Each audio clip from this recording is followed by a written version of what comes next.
Well, if there's one player from India who's doing exceedingly well in this lockdown, then it's Pentala Harikrishna. He played at the Biel Chess Festival a month ago or so, and he finished second there, performing brilliantly in the classical section. And then he won the Olympiad gold with the Indian team, Online Olympiad. Then his team in the Polish league also won the gold medal. And now he's playing at the St. Louis Rapid and Blitz. And I'll show you the standings here. Look at this. These are the standings after day 1 and 3 rounds, and Harikrishna is right there at the top along with Levon Aronian. He is on 5 out of 6 points. Each game has 2 points. Harikrishna has won 2 games. He's beaten Dominguez and Grischuk, and he has drawn his game against Firouzja. Brilliant play by the India number 2, and there's one nice picture that is shared with us by the organizers. You can see the 3 commentators, Yasser Sairawan, Jennifer Shahade and Morris Ashley, talking to Hari. It's an online event, so Hari, I think, is at his home in Prague over there, very happy after his day 1 performance. So let's quickly get to the chessboard.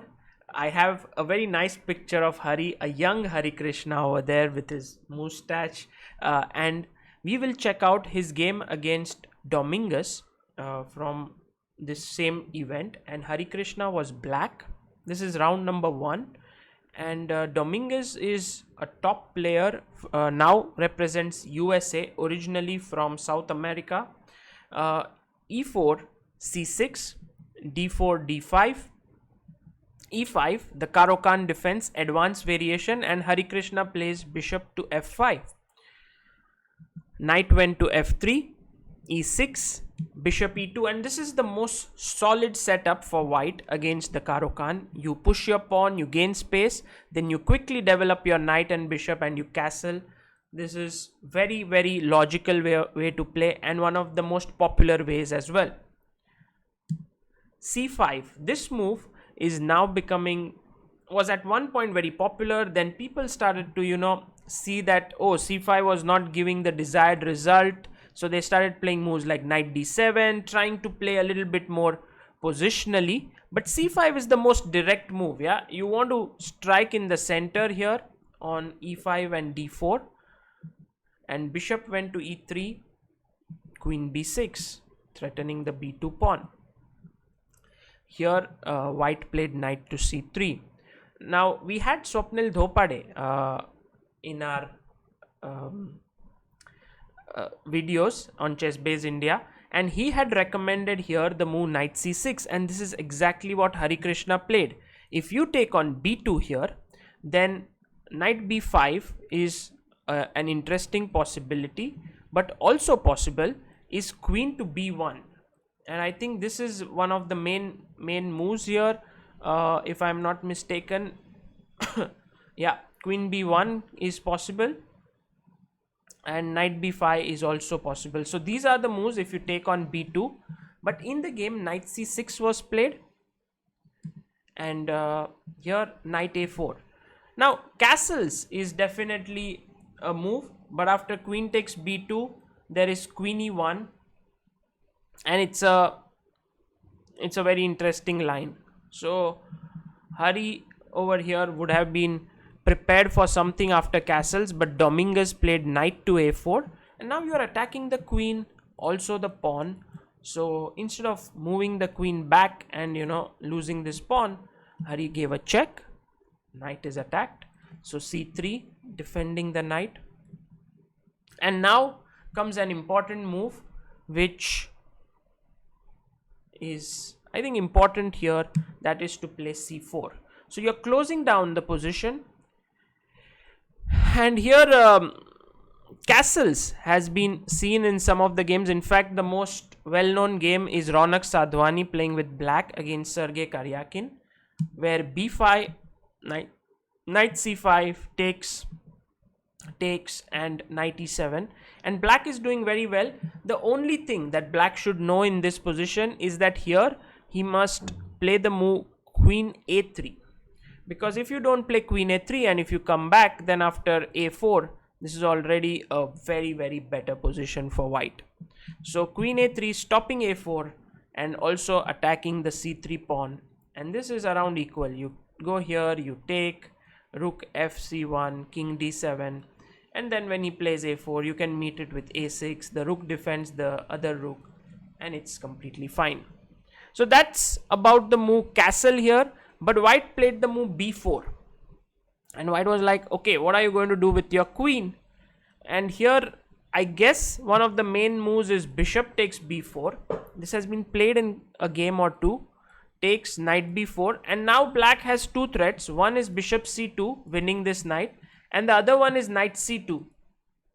And so knight c5 is one of the main moves.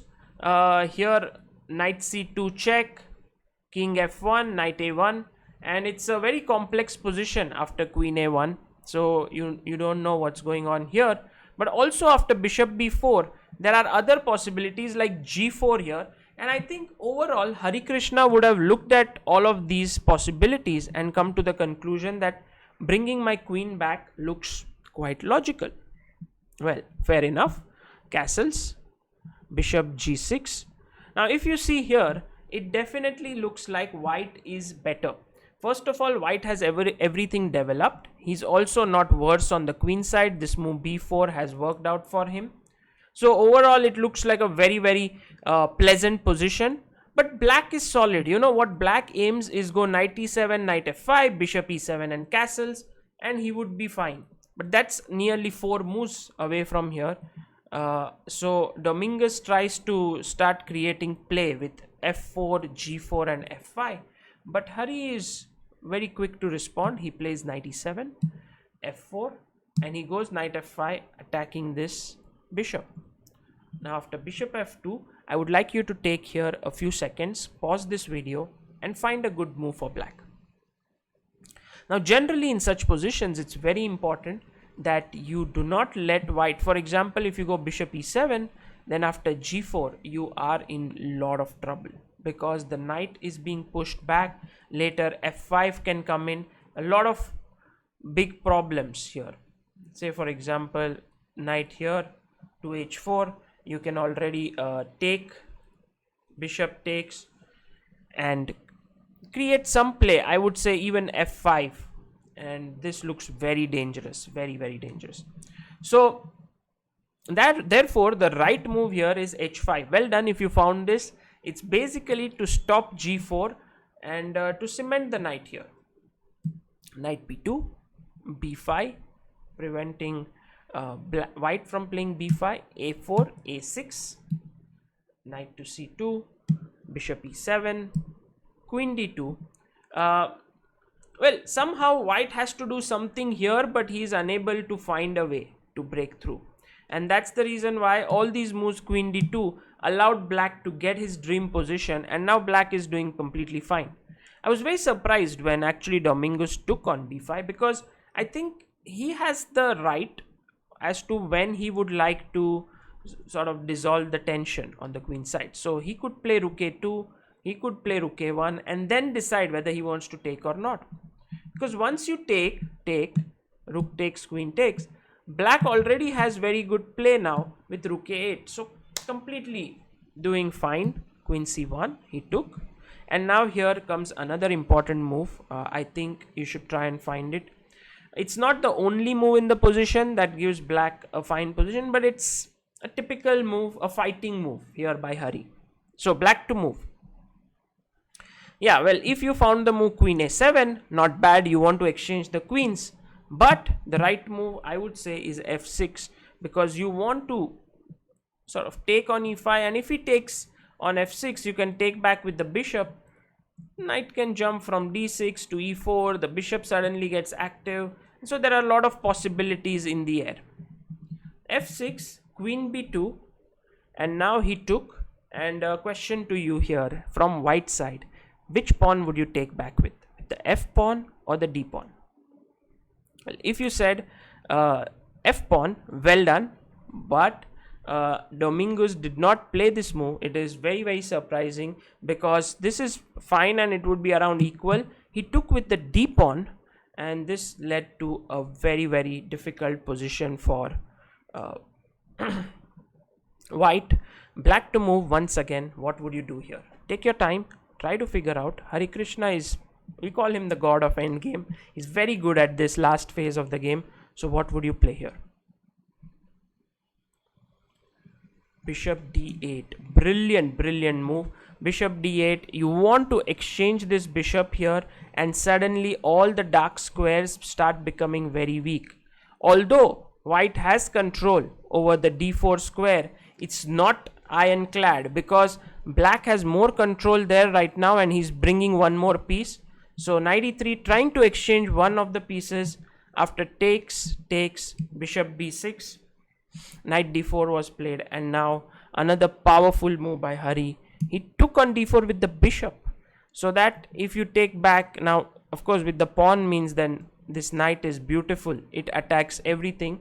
So he took with the bishop, and now Harikrishna here played queen f7, but instead he could just take and play queen f7, attacking this pawn. Let's say you go g3, which is possible, then queen f5, and this is completely winning. My queen is coming in, my pawn is pushing through at the right moment, and black has completely winning position. White even doesn't have any counterplay. So for example, just I guess even if you play a move like king f2, I can simply go queen h3, try to attack here, and if you try to defend here, I can even I was just thinking, isn't this also completely fine? Okay, take, and this endgame might not be the best because I think he's just in time to save the pawn from queening. So this is bad. You cannot play it this way. Queen b1 does not work. So, but you just get in, you try to play h4, you push here, this is a weakness, this is a weakness. It's all going to fall one after the other. But Hari played queen f7, which is also fine, queen d2, and now bishop e4. He should have taken here and queen f5 when he's getting in to the position. Bishop e4, g3, h4, queen e3. The pressure is on white, but he is holding on. King f2, queen h3 is threatening here, check, but bishop c5, good move. If you give a check, the king will run away from here to here. So queen h1, bishop g4, king f7, bishop e2,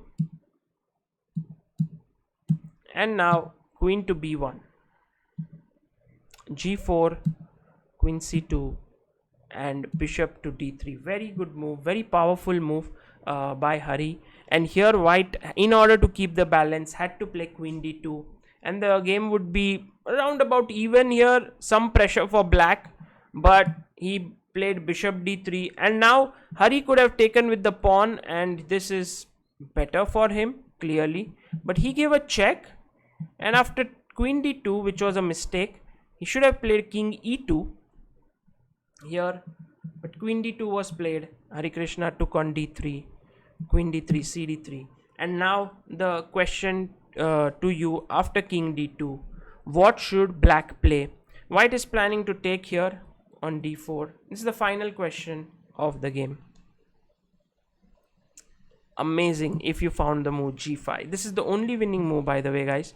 If you play something like, let's say, king g6, I take, and then nothing much is happening, or if you decide to play, say, g6, then now I will first close this down here and then take on d3, and I'm winning. So the natural question is, why king d2 here? Why not g5?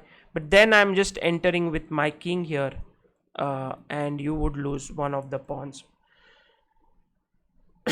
and the game. So here g5 came in, Hari took on e5, then took this pawn to d2, took the g5 pawn, the g4 pawn is hanging, and that's all over. So a good game, very nice game by Harikrishna, showing great control over the position in the Caro Kann. And later on in round 2, he drew against Firouzja and went on to beat Grischuk. Grischuk's game was also around equal till a point, but Grischuk blundered towards the end, I think under time pressure.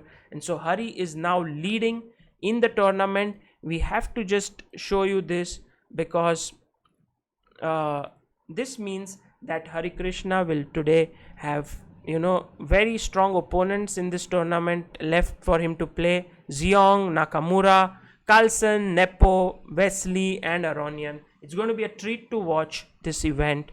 Stay tuned for more action. This is Sagar Shah signing off. Thank you so much.